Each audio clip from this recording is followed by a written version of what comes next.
ಇಂದಿನಿಂದ ಫುಟ್ಪಾತ್ ವ್ಯಾಪಾರಿಗಳಿಗೆ big shock. ಬೆಂಗಳೂರಿನಲ್ಲಿ ಫುಟ್ಪಾತ್ ಒತ್ತುವರಿ ತೆರವು ಸಾಧ್ಯತೆ ಇದೆ. ಜಿಬಿಯ ವ್ಯಾಪ್ತಿಯ 5 ಪಾಲಿಕೆಗಳಲ್ಲಿ ಒತ್ತುವರಿ ತೆರವು ಆಗುತ್ತಾ? ಒತ್ತುವರಿ ತೆರವಿನ ಜೊತೆ ಫುಟ್ಪಾತ್ ದುರಸ್ತಿಗೂ ಆದ್ಯತೆಯನ್ನ ಕೊಡಲಾಗುತ್ತೆ. ಪೊಲೀಸರು ಪಾಲಿಕೆಯ ಸಮನ್ವಯದಲ್ಲಿ ಕಾರ್ಯಾಚರಣೆ ಮಾಡಲಾಗುತ್ತೆ. ಸ್ವಯಂ ಪ್ರೇರಿತವಾಗಿ ತೆರವುಗೊಳಿಸದಿದ್ರೆ ದಂಡದ ಎಚ್ಚರಿಕೆಯನ್ನ ಕೊಟ್ಟಿದ್ದಾರೆ. ಫುಟ್ಪಾತ್ ಒತ್ತುವರಿ ತೆರವಿಗೆ ಸೂಚನೆ ಕೊಟ್ಟಿದ್ದಾರೆ ಸಚಿವರು.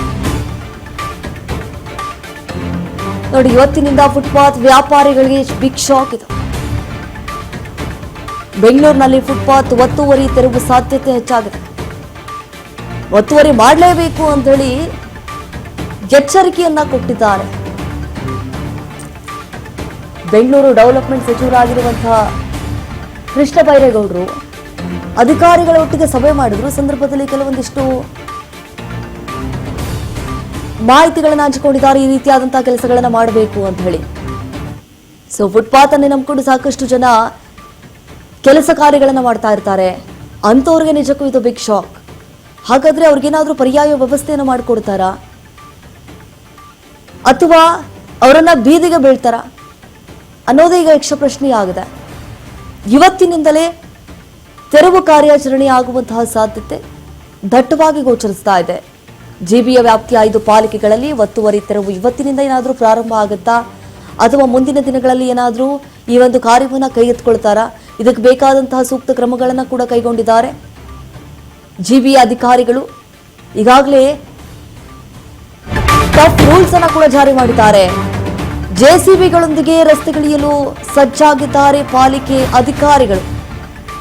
ಪಾದಚಾರಿ ಮಾರ್ಗ ಅತಿಕ್ರಮಣ ಮಾಡಿದ್ರೆ ಬೀಳುತ್ತೆ ದಂಡ. ಮೆಜೆಸ್ಟಿಕ್, ಜಯನಗರ, ಎಂಜಿ ರೋಡ್ ಒತ್ತುವರಿ ತೆರವು ತೀವ್ರವಾಗಿ ನಡೆಯಲಿದೆ. ಐಟಿ ಕಾರಿಡಾರ್, ಮೆಟ್ರೋ ನಿಲ್ದಾಣಗಳ ಸುತ್ತಮುತ್ತ ಈಗ ಹತ್ತಿನ ಕಣ್ಣಿಟ್ಟಿದ್ದಾರೆ. ವ್ಯಾಪಾರಿಗಳ ಪ್ರತಿರೋಧ ತಡೆಯೋದಕ್ಕಂತ ಹೇಳಿ ಪೊಲೀಸ್ ಬಂದೋಬಸ್ತನ್ನ ಕೂಡ ಮಾಡಲಾಗಿದೆ. ನೋಡಿ, ಇವತ್ತಿನಿಂದ ಫುಟ್ಪಾತ್ ತೆರವು ಕಾರ್ಯಾಚರಣೆ ಮಾಡೋದಕ್ಕೆ ಜಿಬಿ ಅಧಿಕಾರಿಗಳು ಸಜ್ಜಾಗಿ ನಿಂತಿದ್ದಾರೆ.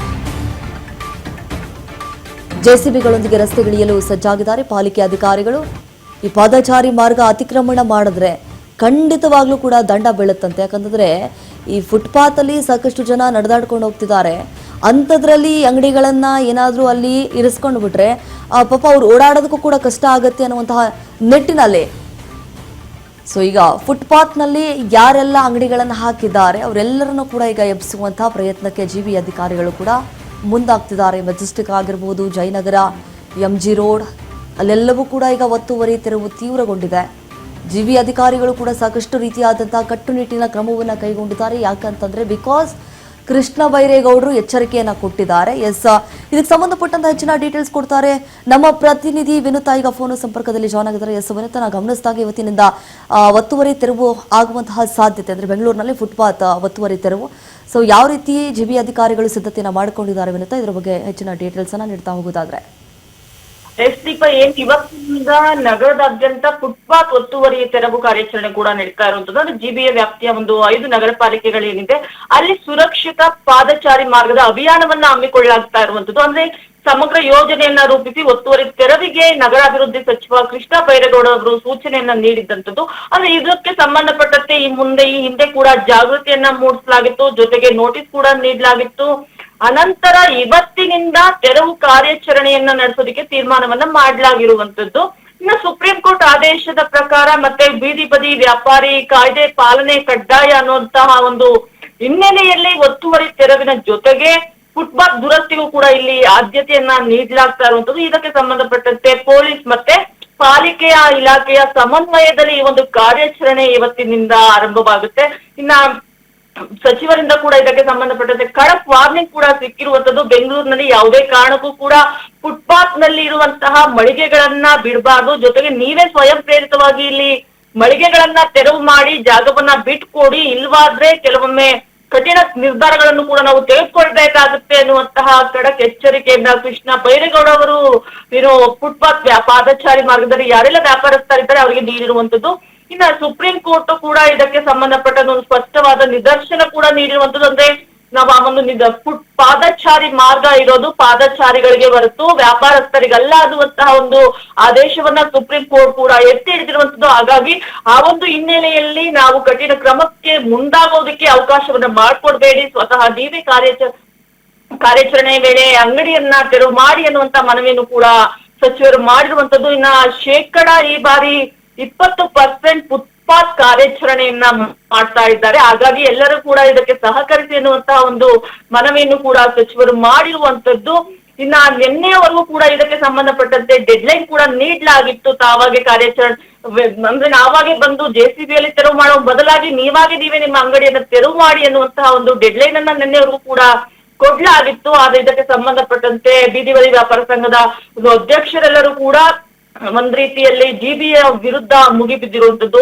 ಇದಕ್ಕೆ ಸಂಬಂಧಪಟ್ಟಂತೆ ನಮ್ಮ ಸುಪ್ರೀಂ ಕೋರ್ಟ್ 2014 ಒಂದು ಕಾಯ್ದೆ ಏನ್ ಹೇಳುತ್ತೆ ಅಂದ್ರೆ, ಯಾವುದೇ ರೀತಿಯ ಒಂದು ಕಾರ್ಯಾಚರಣೆ ಅಂದ್ರೆ ಬೇರೆ ಪರ್ಯಾಯ ಮಾರ್ಗಗಳನ್ನ ಸೂಚಿಸದೆ ಯಾವುದೇ ಅಂಗಡಿ ಮುಂಗಟ್ಟುಗಳನ್ನ ತೆರವು ಮಾಡುವಂತಿಲ್ಲ ಅನ್ನುವಂತಹ ಒಂದು ಆದೇಶವನ್ನ 2014 ನೀಡಿರುವಂತದ್ದು ಸುಪ್ರೀಂ ಕೋರ್ಟ್. ಅದನ್ನ ಆಧಾರವಾಗಿಟ್ಕೊಂಡು ಒಂದು ರಸ್ತೆ ಬದಿ ವ್ಯಾಪಾರಸ್ಥರು ಯಾರೆಲ್ಲ ಇದ್ದಾರೆ ಅವರು ಕೃಷ್ಣ ಬೈರೇಗೌಡ ಅವರನ್ನ ಭೇಟಿ ಮಾಡಿದಿರುವಂತದ್ದು. ಇನ್ನು ಇದಕ್ಕೆ ಸಂಬಂಧಪಟ್ಟಂತೆ ಕೃಷ್ಣ ಬೈರೇಗೌಡ ಅವರು ಯಾವುದೇ ರೀತಿಯಲ್ಲೂ ಕೂಡ ಇದರಲ್ಲಿ ಮುಲಾಜಿಲ್ಲದೆ ಇವತ್ತಿನಿಂದ ಕಾರ್ಯಾಚರಣೆ ಆರಂಭವಾಗುತ್ತೆ ಅನ್ನುವಂತ ಮಾತನ್ನು ಕೂಡ ಹೇಳಿರುವಂತದ್ದು. ಈ ಅಧಿಕಾರಿಗಳು ಕೂಡ ಈಗಾಗಲೇ ಖಡಕ್ ಸೂಚನೆಯನ್ನ ನೀಡಿದ್ದಾರೆ. ಯಾವುದೇ ಕಾರಣಕ್ಕೂ ಕೂಡ ಈ ಒಂದು ಕಾರ್ಯಾಚರಣೆ ನಿಲ್ಲಬಾರದು, ಪಾದಚಾರಿಗಳ ಮಾರ್ಗ ಪಾದಚಾರಿಗಳಿಗೆ ಮಾತ್ರ ಸೀಮಿತವಾಗಿರ್ಬೇಕು ಅನ್ನುವಂತ ಆದೇಶವನ್ನ ಇಲ್ಲಿ ಕೊಟ್ಟಿರುವಂತದ್ದು. ಆ ಒಂದು ನಿಟ್ಟಿನಲ್ಲಿ ಎಲ್ಲಾ ಪಾಲಿಕೆ ಅಧಿಕಾರಿಗಳು ಕೂಡ ಈಗಾಗಲೇ ಬೆಳಗ್ಗೆಯಿಂದಲೂ ಕೂಡ ಕಾರ್ಯಾರಂಭಕ್ಕೆ ಮುಂದಾಗಿದ್ದಾರೆ. ಇವತ್ತಿನ ಸಂಜೆವರೆಗೂ ಕೂಡ ಇದೇ ಕಾರ್ಯಾಚರಣೆ ಮುಂದಾಗುತ್ತೆ. ಸುಮಾರು ಒಂದು ದಿನದಲ್ಲಿ 15 ಅಂದ್ರೆ ವಿವಿಧ ವಿಲೇವಾರುವಂತೆ 15 ಕಿಲೋಮೀಟರ್ ಅನ್ನ ಅವರು ವ್ಯಾಪ್ತಿಯನ್ನ ಇಟ್ಕೊಂಡಿರುವಂತದ್ದು. ಜೊತೆಗೆ 2000 ಕಿಲೋಮೀಟರ್ ಅನ್ನ ತೆರವು ಮಾಡುವಂತಹ ಸದುದ್ದೇಶದಿಂದ ಇವತ್ತಿನಿಂದ ಕಾರ್ಯಾಚರಣೆ ಆರಂಭವಾಗ್ತದೆ. Deepa. Yes Vinutha, thank you ತಮ್ಮ ಮಾಹಿತಿಗಾಗಿ.